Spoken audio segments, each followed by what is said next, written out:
नमस्कार, आप देख रहे हैं ओंकार आवामी, आपके साथ मैं हूं दीपक कुमार। रुक करेंगे खबरों का और बात करेंगे झारखंड के सियासी गलियारे में मची हलचल से। जहां झारखंड में बाबूलाल मरांडी जेवीएम सुप्रीमो है तो हेमंत सोरेन के साथ, लेकिन आने वाले वक्त में क्या वो हेमंत सोरेन के साथ बने रहेंगे? क्या उनकी पार्टी महागठबंधन के समर्थन में विधानसभा में बनी रहेगी? ये बड़ा सवाल है और इसको लेकर झारखंड के सियासी गलियारे में काफी हलचल मची हुई है। देखिए ये रिपोर्ट। झारखंड के पहले मुख्यमंत्री और जेवीएम सुप्रीमो बाबूलाल मरांडी के पार्टी विलय के साथ भाजपा में शामिल होने के लगातार कयास लगाए जा रहे हैं। हालांकि बाबूलाल मरांडी अपने परिवार के साथ छुट्टियां मनाने विदेश यात्रा पर हैं। बाबूलाल मरांडी ने अपने राजनीतिक जीवन की शुरुआत भाजपा से ही की थी। अब यह कयास लगाए जा रहे हैं कि वह जल्द ही घर वापसी करेंगे। इस पर रांची के भाजपा सांसद संजय सेठ और राज्यसभा सांसद महेश पोद्दार ने अपनी प्रतिक्रिया देते हुए कहा कि अगर वे बीजेपी में शामिल होंगे तो आप लोगों को जरूर इसकी जानकारी दी जाएगी।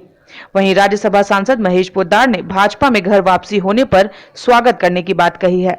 अरे हम तो आप स्वागत करेंगे।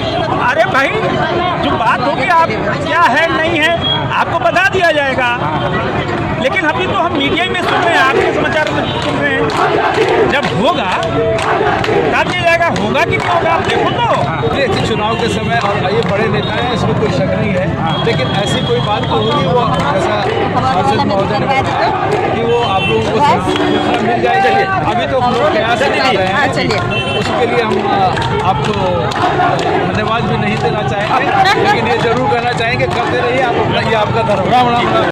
हालांकि बाबूलाल मरांडी भाजपा में विलय करेंगे या नहीं यह भविष्य के गर्भ में है, लेकिन वर्तमान में झारखंड विकास मोर्चा की कार्यकारिणी अभी भंग है और नई कार्यकारिणी बनने के बाद ही पार्टी विलय को लेकर कोई निर्णय लेगी।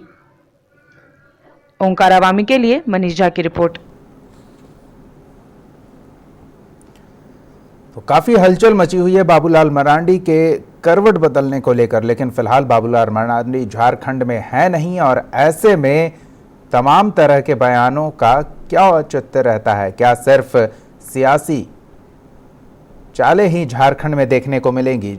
झारखंड स्टूडियो रांची का रुख करते हैं हम। हमारे साथ झारखंड संपादक संजय समर जुड़े हुए हैं। संजय जी, बाबूलाल मरांडी एक बार फिर सुर्खियों में हैं। सवाल ये है कि उन्होंने महागठबंधन की सरकार को समर्थन देने का ऐलान तो कर दिया है, साथ में बैठ भी रहे हैं, लेकिन क्या ये साथ आने वाले समय में बना रहेगा? इसको लेकर काफी चर्चा चल रही है। देखिए दीपक, राजनीति में कोई परमानेंट न दोस्त होता है न दुश्मन होता है। इस बात को मान करके अगर हम लोग चलें तो कोई गलत नहीं होगा।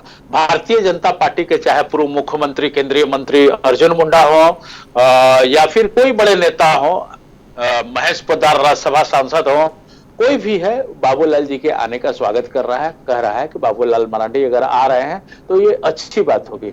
बल्कि इनके जो महासचिव हैं अभय सिंह ने भी बड़े साफ शब्दों में कहा है कि जिस दिन झारखंड विकास मोर्चा भंग हो गया उसके बाद सारा का सारा ताकत और सारा चीज के राष्ट्रीय अध्यक्ष के पास चला जाता है और राष्ट्रीय अध्यक्ष का जो जिम्मेवारी है या जो सोच है उसके साथ तमाम कार्यकर्ता लगे हुए हैं। मैं बता दूं दीपक कि पूरी स्थिति स्पष्ट है, क्योंकि झारखंड विकास मोर्चा ने अपने तमाम जिला अध्यक्षों से इस मामले में बातचीत की है, पत्र भेज करके कि वो लोग क्या चाहते हैं। हालांकि वो पत्र गुप्त ही है, लेकिन ये बात पूछा गया है। ऐसी संभावना जताई जा रही है कि 17 तारीख को बाबूलाल मरांडी झारखंड आएंगे, लेकिन वो जो प्रवेश करेंगे सो दिल्ली में प्रवेश करेंगे। ये जो भाजपा की हार हुई है, इसे भारतीय जनता पार्टी के केंद्रीय नेतृत्व काफी दुखी है और भारतीय जनता पार्टी के हारने का मेन कारण यहाँ के मुख्यमंत्री रघुवर दास रहे हैं। हम ओंकार आवामी पहले से भी बोलते आया है, मैं भी बोल रहा हूं कि झारखंड में भारतीय जनता पार्टी की हार नहीं हुई है, हार हुई है यहाँ के मुख्यमंत्री रघुवर दास की, क्योंकि उन्होंने टिकट बांटा था। 13 लोगों को टिकट काटे थे, जिसमें कि 11 लोग हार गए नए चेहरे में। तो ये सब चीज स्थितियां हैं। बाबूलाल मरांडी के आने से उन्होंने जो एक संगठन तैयार किया था उसका लाभ भारतीय जनता पार्टी को मिलेगा। प्लस बाबूलाल मरांडी एक अनुभवी आदमी है, राज्य के पहले मुख्यमंत्री रहे हैं और आपसी खींचतान के कारण उनकी सरकार गई थी। तो बाबूलाल मरांडी के आने से भारतीय जनता पार्टी मजबूत होगी और बाबूलाल मरांडी के आने का स्वागत भारतीय जनता पार्टी के तमाम नेता कर रहे हैं, बड़े से लेकर के छोटे तक।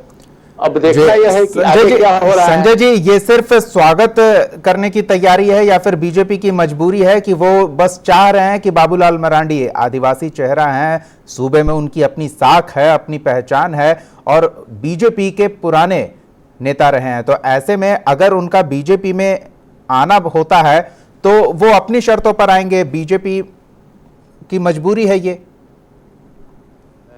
देखिए, आदिवासी चेहरा और जनरल चेहरा की बात नहीं है। बाबूलाल मरांडी सर्वमान्य नेता है, इससे इनकार नहीं किया जा सकता है।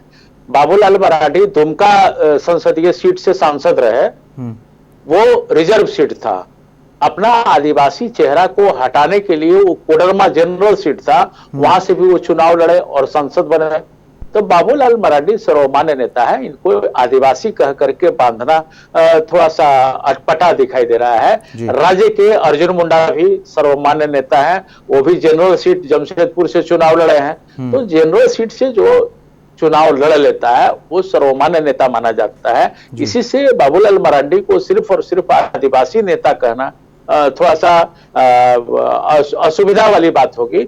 ऐसे बाबूलाल मरांडी 27 महीना यहाँ मुख्यमंत्री रहे, उनके कार्यकाल को तमाम लोग याद करते हैं, उनके विजन को तमाम लोग याद करते हैं। तो भारतीय जनता पार्टी भी यह चाह रही है कि बाबूलाल मरांडी के आने के से एक संगठन में मजबूती आएगी।